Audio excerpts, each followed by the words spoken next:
की राजधानी में सेवा करने का मुझे दूसरा अवसर प्राप्त हुआ है।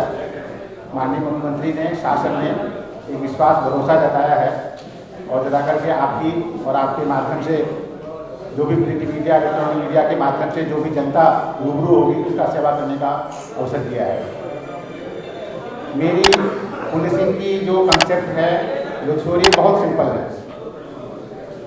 वो ये है कि हम और हमारे अधिकारी जो थाना स्तर तक के हैं वो जनता को सुने, जनता की शिकायतों को सुने, जनता की समस्याओं को सुने।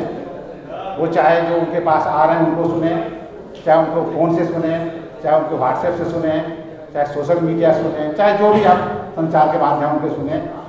और सुनने के बाद जिस मामले में जो यथा उचित कार्रवाई हो, जिस मामले में FIR लिखा जाना FIR लिखा जाए, जिस मामले में केवल कार्रवाई की जानी, प्रिवेंटिव कार्रवाई की जाए, प्रिवेंटिव कार्रवाई की जाए, वो कार्रवाई। नंबर 1। नंबर 2, यदि FIR दर्ज किया जाए उसकी समय से विवेचना की जाए, समय से निस्तारण किया जाए।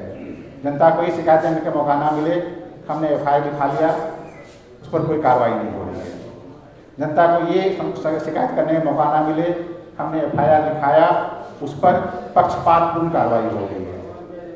ये हम सुनिश्चित करने की कोशिश करेंगे। और ये मैं इस दावे के साथ कर सकता हूँ कि जब मैं पिछले कार्यकाल में मुझे 17 महीने का अवसर मिला था, आप सबके सहयोग से ये मैंने किया था और मैं इसको अपनी उपलब्धि मानता हूँ और उसी उपलब्धि को मैं आप सबके माध्यम से आगे बढ़ाना चाहूँगा। क्योंकि यदि हम जनता की समस्याएं सुन लेते हैं, जनता की बातें सुन लेते हैं, हमें बहुत सारी बातें सामने आ जाती हैं। इसी के माध्यम से जो हम अपनी प्राथमिकताएं ज्ञापित करते हैं शासन की, प्रशासन की, चाहे वो अपराध मुक्त, भयमुक्त समाज स्थापित करने की, माफियाओं के विरुद्ध प्रभावी कार्रवाई करने की, महिलाओं, बच्चों, दलित वर्गों, कमजोर वर्गों के विरुद्ध जो भी अपराध हो रहा है उस अपराध के संबंध में विरोधात्मक कार्रवाई करने की, या उन अपराधियों के विरुद्ध प्रभावी कार्रवाई करने की, या माफियाओं के विरुद्ध कार्रवाई करने की, या मिशन शक्ति की, ये सब एकाकार अंगीकृत रूप में होकर कार्य करेंगे हम लोग। हमारी मूल योजना ये रहेगी। इसके साथ साथ आप ट्रैफिक की बात करें, स्मार्ट सिटी की बात करें, सेफ सिटी की बात करेंगे, ये सब धीरे धीरे सामने नई चीज़ें आ रही हैं, उस पर भी हमारा फोकस रहेगा। जो मैंने महसूस किया है एक आम नागरिक के रूप में भी, क्योंकि इस बीच में 2012 में यहाँ से हटने के बाद बहुत सारी जगहों पर सेवा करने का मुझे अवसर मिला, तो वो जगह मेन पुलिसिंग से हट करके मैंने एक आम नागरिक के रूप में आपसे बात करके तो समझने की कोशिश किया, तो 2012 से 2020 के बीच में काफ़ी अंतर आ गया है। वो अंतर ये है कि सोशल मीडिया बहुत व्यापक हो गई है और सोशल मीडिया जहाँ तक जैसो हमारे लिए सहयोगी भी है, हमारे लिए, आपके लिए, वहाँ कहीं कहीं हमारे लिए जैसो हानिकारक भी है। सहयोगी ये है कि सोशल मीडिया के माध्यम से हमें जानकारी समय से मिल जाती है, आपको जानकारी मिल जाती है, आप कहीं ट्विटर पर डाल देते हैं, आप फेसबुक पर डाल देते हैं, उसके माध्यम से हमें जानकारी मिल जाती है, हमें तुरंत जानकारी मिलती है, हम उस पर तुरंत एक्शन करने की कोशिश करते हैं।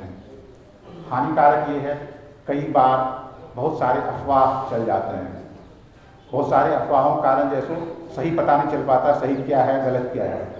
पुलिस विभाग के माध्यम से हम कोशिश करते हैं उन अफवाहों का खंडन करने की, कभी कभी उसमें समय लग जाता है। इसके अतिरिक्त दो समुदायों के बीच, दो संप्रदायों के बीच कभी कभी इस तरह के अफवाह वाली, रूमर वाली, सांप्रदायिकता विरोधी तमाम पोस्ट आ जाते हैं, जिसमें कभी कभी काफ़ी आपत्तिजनक स्थिति पैदा हो जाती है। उसको कंट्रोल करने में पुलिस प्रशासन को काफ़ी मेहनत करना पड़ता है। ये सोशल मीडिया की दूसरी स्थिति है। सोशल मीडिया की एक और स्थिति है जहाँ मैं ATS से आ रहा हूँ, आप लोग जानते हैं रेडिकलाइजेशन की बात हम लोग सब कर रहे हैं और रेडिकलाइजेशन हम आप सबके बीच में व्याप्त हो चुका है। रेडिकलाइजेशन केवल ये नहीं है कि हम एक विचारधारा से ग्रस्त होकर केवल आतंकी घटनाएं करें, आतंकी कार्रवाई करें। रेडिकलाइजेशन ये भी है कि हम किसी विचारधारा से प्रभावित होकर गलत कार्य करें, चाहे वो आतंकी कार्रवाई ना होकर सिंपल आपराधिक कार्रवाई क्यों ना हो। तो ये सब जो नई चैलेंजेज आई है, नई चैलेंजेस के लिए हम लोग को आगे बढ़ना पड़ेगा, आगे बढ़ के काम करना पड़ेगा। अच्छी बात यह है कि प्रदेश सरकार ने, माननीय मुख्यमंत्री ने लखनऊ में और नोएडा में पुलिस कमिश्नरी सिस्टम लागू किया है। मैं समझता हूँ कमिश्नरी सिस्टम की दो जो सबसे मजबूत स्तंभ है हमारे पास, हमें अधिक से अधिक अधिकारी मिले हैं। उन अधिकारियों के माध्यम से जो हमारी पुलिसिंग की कंसेप्ट है, जो हमारी पुलिसिंग की प्रोजेक्ट है, उसको हम अच्छे तरीके से, प्रभावी तरीके से लागू कर सकते हैं। साथ ही साथ कमिश्नर सिस्टम में हमें मजिस्ट्रियल पावर्स मिले हैं। उन पावर्स के माध्यम से हम जो गुंडा तत्व हैं, असामाजिक तत्व हैं, सांप्रदायिक तत्व हैं, उनके विरुद्ध प्रभावी निरोधात्मक कार्रवाई कर सकते हैं। ये हमें पावर्स मिले हैं। तो ये जो चीज़ें मिली हैं, जो जनता के तरफ से सरकार ने, माननीय मुख्यमंत्री ने हम पर, पुलिस विभाग पर जो विश्वास उत्पन्न किया है, उस पर हम आप सबके माध्यम से, सहयोग से मिलकर काम करना चाहते हैं। अंत में मैं अपने दर्शकों को एक बात कहना चाहूँगा। जब मैं पिछली बार था, 17 महीने था, हमारे पुराने मित्र हैं, मतलब मैं सबको मित्र मानता हूँ। हमारे और मीडिया के बीच काफ़ी विश्वसनीयता थी।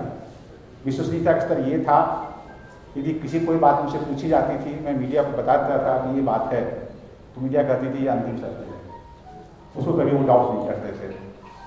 मेरे लिए लाभ ये होता था कि बहुत मौक़ों पर, बहुत अवसरों पर मुझे मीडिया के माध्यम से जानकारी मिल जाती थी, साहब आपके फलां थाना क्षेत्र में घटना हुई है, फलां जगह ये हो रहा है, फलां जगह ये हो सकता था, और मुझे जानकारी मिलती थी। मैं अपने इंस्पेक्टर सीओ के माध्यम से चेक करता था, उनको जानकारी नहीं होती थी। आपके माध्यम से सूचना मिलती थी, उस सूचना से हम अपनी पुलिसिंग को बहुत प्रभावी, बहुत मजबूत कर पाते थे। हम आज प्रथम दिन आपके साथ हैं। हम ये उम्मीद करेंगे आपसे ये सहयोग इस मुझे कार्यकाल में मिलता है। Thank you.